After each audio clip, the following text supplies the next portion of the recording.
दिसोम भक्ता अनलिया मानतान रूपनारायण टुडू श्याम विद्यारत्न सेता आदि सेता रे जापिद साकाम हो आउरी एभेनो रे बेरेट ओडोकिनाय ठाकुर पूर्व हय पश्चिम पिंढे रे ताकिजोग कना पुखरी दा आरुब बोहेले मेनेदा पश्चिम नाखा रेया मैला नोंकागे मेना ठाकुरा हाल हो नीर बड़ाई कना सेरमा रिमिल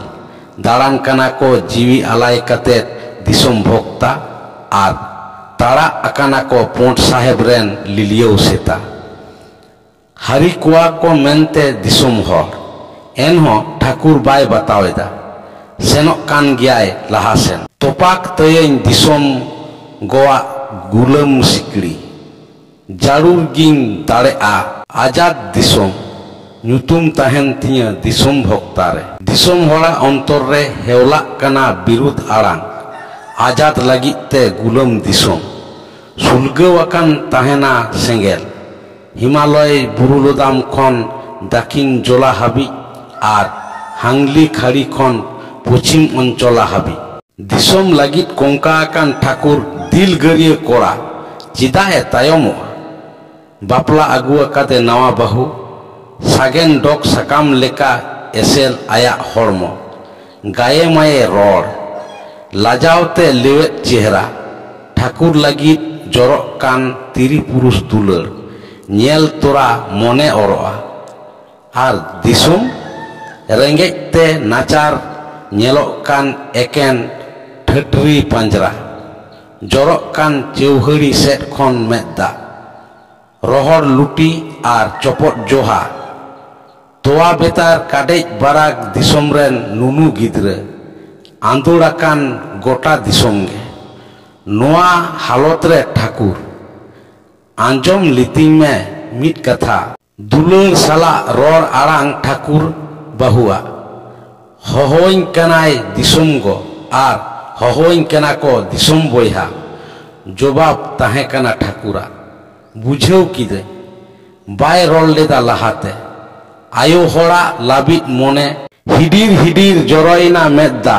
लोलो आर रियार जोहा सेते चिकते हिजुआ ठाकुर दो मेनाय ताय दो जुलुक बाहू उनी खन मायाय छाडावा तोबेयानांग तो रसिक बाबू मोचाते रोड दो आदि अलगा गिया आर बिन बुझते हें हो आदि मारांग दोष कना उनका कथा कान खाय होते होला रेगे सफातेम लई छुटिया लेकिया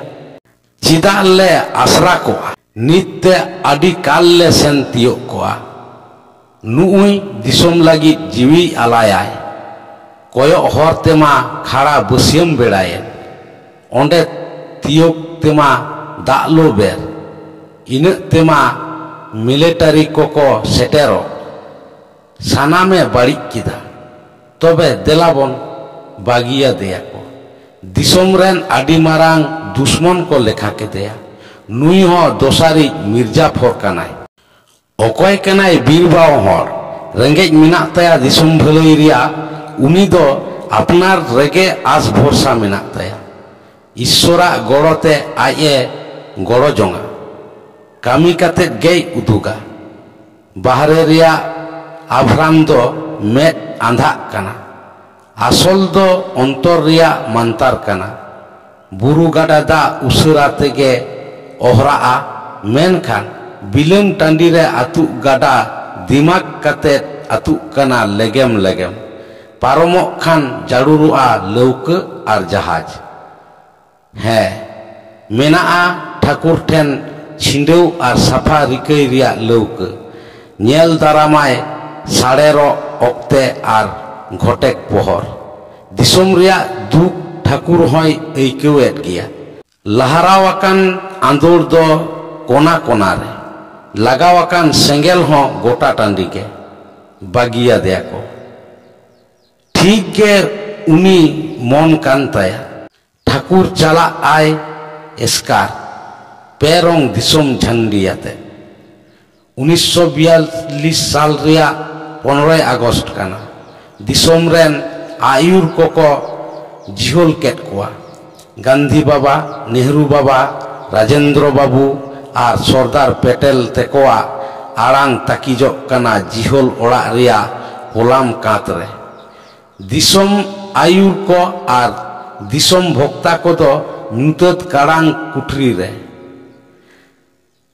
ᱤᱧ ᱟᱨ ᱟᱢᱞᱟᱝ ᱥᱟᱦᱟᱣᱟ दिसोम होड़ा बिरुद आड़ांग और भिड़कव आड़ांग ते सेरमा तिंगित एना आड़ांग किदा को इंग्रेज हपन दिसोम खन को ओडोकोग मा हिपिड़ किदा को पेरंग झंडी गोटा टांडी आबोरेन ठाकुर सेनोक कान गया ओहर हो मुचेद दोग काना आर ठाकुर होय तियो एदा आबो समाज रे गुलाम दिसोम रिया दोसा एमाय लगिटे दिसोम गो आया जीवन पूजेहर ठाकुर एमाय आया बहो दिसोम गो साप्तायाय बिन मुचेद दामान आजादी कुशी होचोयाय दिसोम गो झोल पोला कानाय बेर सेटेरिनाय आयरेन ठाकुर ठिकानाकान जायगाते अकोये मेनेदा तायम रे मेनाया ठाकुर दो तेहें हाबी ओकार हो बाय तायम अकाना आर हो तेहें तायमोआ देजो कनाय कचहरी ओड़ा रे तीरे मेना ताया दिसोम झंडी देज काते मिदम बेढ़ायते बेंगेर अचुर किदा पुचिम रे ओद जलात आरा सेरमा न्यूराकान ताराम लंगा काते सिंह चांदो आरे नेल केट कोआ दाराकान गाड़ीते आरा इंग्रेज फत रस्क साला उसूल माछा काते हिपीड़े मेनजोंग काना दिसोम झंडी दिसोम गोगोआ जय आउरी होहो मुचेद रेगे पे धावते साडेना दिड़म दिड़म दिड़म जोहार तो आदारे हिरले दिसोम गो भिंदड़ेनाय आयरे ठाकुर नीर सुरुक काना को दिसोम हर लाहारे दारामेट को इंग्रेज फदा बंदू साब केट कोआ को दाल केट कोआ को मेनखान दिसोम भोक्ताय जितवेना अकोय हो बांग को तियो दाड़ेया उनी दो 15 आगस्ट काना मायाम ते जोत बोदावाकान आबो ठाकुरा हासा हड़मो मिट घाड़ी ते को बड़ाई किदा फालना आतुरेन ठाकुर बाबू दो को ठू गज केदेया बड़ाई किदाय दिसोम भोक्तारेन नावा बाहू ओडोकिनाय न्यापाम लगी आयरेन जीवन गाते तुलुज नोआ पुरी रे दो बांग हाना पुरी रे हुकुमदार दार दार बइन बड़ाय हैंड्स अप बइन बड़ाया hands fans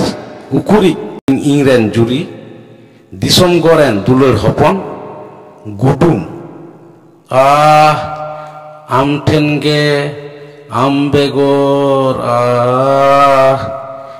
16 August Sita Disom लगी आलायाकान बारिया हासा हड़मो गिति अकान जुरीते गाडा ढीप रे सारा चितान रे दिसोम रे सालगावाकान सेंगेल सारा रे लगावाकान सर्दी सेंगेल लोकान ताकिना दिसोम भोक्तावा हड़मो लो सारे जो काना जानाम दिसोम रिया आजादी।